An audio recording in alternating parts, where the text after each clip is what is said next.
Leonardo da Vinci is a symbol of the Renaissance, a man whose ideas were hundreds of years ahead of their time. But few people know that in the last years of his life, he actually fled Italy, leaving everything behind: his workshop, his connections, his projects. What made the great genius leave his native country? It all started with the fact that at the beginning of the 16th century, the taste of customers changed dramatically. New names came on the scene: Raphael and Michelangelo. Their style was bright, spectacular, emotional. This is what was in vogue at that time. Leonardo, with his fine anatomy, philosophy, and scientific approach, suddenly began to seem old-fashioned. He continued to work in Rome at the Medici court, but suddenly resigned as court painter without even explaining the reasons. There's not a word in his personal notes, only hints of fatigue, frustration, and a desire for silence. It was not just a departure, it was a gesture. The genius, who was already over 60, understood. He was no longer welcome in his homeland. But why? The answer is simple. In Italy, there was no more room for his ideas. He did not receive new large orders, and the previous customers turned away. Few people were willing to pay for engineering drawings, anatomical drawings, or projects of ideal cities. Everyone wanted frescoes, domes, monumental sculptures.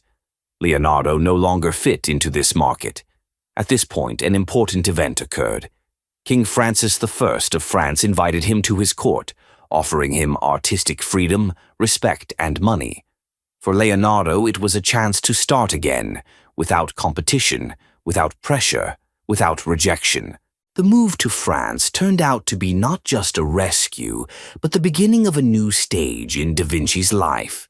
The question that worries many historians to this day is, why did King Francis I, a young, ambitious ruler, so insistently sought that the tired and not young artist came to court? The answer is not as obvious as it seems. It wasn't just sympathy for art. It was a political, cultural, and strategic move. King Francis I was young, ambitious, and wanted to make France the main cultural center of Europe. In those days, Italy was leading in architecture, painting, and science. France was lagging behind. Francis realized that to catch up, he had to poach the best. And who was the best? Leonardo da Vinci. A legendary man, his name was already known all over Europe. In 1516, Francis sent ambassadors and invited Leonardo to court. He didn't just call him to visit. He made an offer that was impossible to refuse: the official title of First Artist, Engineer, and Architect of the King, a huge pension, and even a personal castle, Clos Lucé, just a few minutes from the royal palace in Amboise. Leonardo got everything: housing, respect, freedom. And he was not required to create masterpieces to order. Francis wanted not so much paintings as Leonardo's mind and ideas. It was important for him to show Europe. France is not only an army and castles, it is a country where Leonardo da Vinci himself lives. In France, Leonardo worked on engineering projects, participating in the development of canals and urban planning. He spent time with the king discussing art, science, and philosophy. He was respected not for his productivity, but for the very fact that he was himself. This is rare, especially for the 15th and 16th century. By inviting Leonardo, he bought not only an artist, but also international prestige for France. Leonardo became the first star expert in European history, a man whose name alone raised the prestige of the country, whether he worked or not. Leonardo came to France with several paintings, including the Mona Lisa. After his death, they were left to the French crown. That's why the most famous Italian painting is kept in the Louvre today. Leonardo found in France what he lacked in Italy: tranquility, respect, and freedom. But, contrary to expectations, he did not immerse himself in painting. Da Vinci was no longer the young master that created the Last Supper. His body was tired, but his mind was working at full speed. In France, he didn't just rest in his castle, he continued to create, not with his brush, but with his mind. Leonardo no longer sought to impress the public with paintings. He was engaged in what he has always been most concerned with: science, engineering, and projects of the future. According to unconfirmed but consistent reports, he drew up a plan to reconstruct the Louvre, including elements of the interior design. Some interior details that appeared later are very similar to his drawings. Leonardo was also involved in the creation of royal feasts and performances. He devised stage designs, mechanical figures, fountains, and even automatic animals that amazed the guests of the court. It wasn't just theater. It was a show that raised the prestige of France. Francis I kept Leonardo's drawings in his bedroom and compared them to divine revelation. He called Leonardo a man who knew more than all the professors of France. One of his most ambitious designs was a plan to completely rebuild the city of Romorantin. It wasn't just architecture. Leonardo wanted to make an ideal city: clean, comfortable, safe. He designed wide streets to avoid overcrowding and disease, canals to divert sewage, and a system of bridges for free movement. And this in the 16th century, when most cities in Europe were dirty and overcrowded. He didn't just draw, he offered real solutions to problems that doctors and engineers would not begin to seriously address until 300 years later. Leonardo also worked on a system of underground canals and drains that would conserve water and control flooding. He drew sluices, mechanisms, even special movable bridges. He understood. Water is life, and if managed properly, cities could be made safe. His designs were so advanced that even today they are considered relevant. He created all the blueprints for Romorantin, knowing that the royal administration was unlikely to have time to realize even a fraction of them in his lifetime. His ideas on water supply and sewerage began to be implemented in Europe only in the 19th century, almost 300 years after his death. But despite his powerful mind and constant work, Leonardo's body was giving up. He continued to draw, write, and think, but more and more often, lying in bed. The French climate, illness, and age were taking their toll. His health deteriorated every year, and one day there was a turning point. Around 1517, Leonardo had a stroke. His right arm completely lost mobility. It would seem to be no big deal. After all, he was left-handed. But it was a big blow to his abilities. Leonardo used both hands for drawing, writing, working with materials. Losing one hand at his age meant that everything he had done quickly before now took twice as much effort and time. And yet, he didn't stop. His notebooks, already written with a trembling hand, contained dozens of pages of thoughts on life, death, nature, the soul, and man. He wrote about the fear of oblivion, about how short life is and how important it is not to waste time. These writings are not dry philosophy, but real live emotions of a genius who knew that the end was near. Leonardo felt that he was dying. He made a will in advance, invited a priest, confessed. His notes before his death are more than a personal diary. It's almost a testament to humanity. Learn while you can. Look deeper. Look for the essence.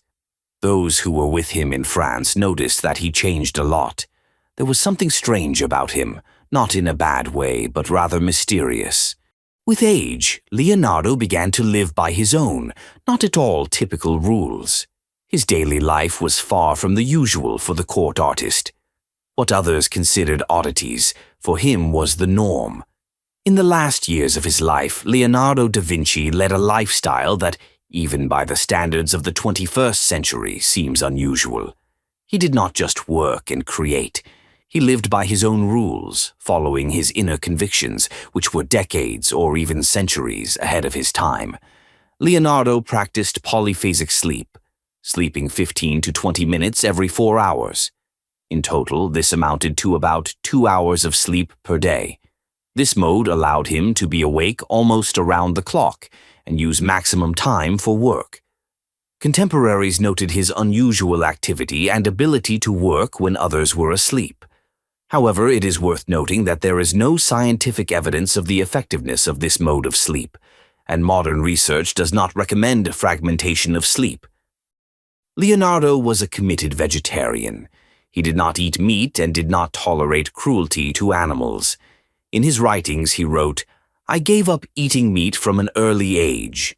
He also condemned the use of animals in clothing and other household items. According to the recollections of contemporaries, Leonardo often bought birds in the markets only to let them go free. He could not look at the suffering of living creatures and sought to free them from captivity. Leonardo didn't just live by his beliefs. He was ahead of his time, demonstrating a deep understanding of ethics and morals that would only become relevant centuries later. His lifestyle, from his sleeping patterns to his diet, was not mere eccentricity, but a conscious choice to maximize efficiency and harmony with the world around him. In Leonardo da Vinci's life, there were many influential people, dukes, kings, patrons. But in his old age, when his health was weakening, he stayed not with the rich and powerful, but with two students.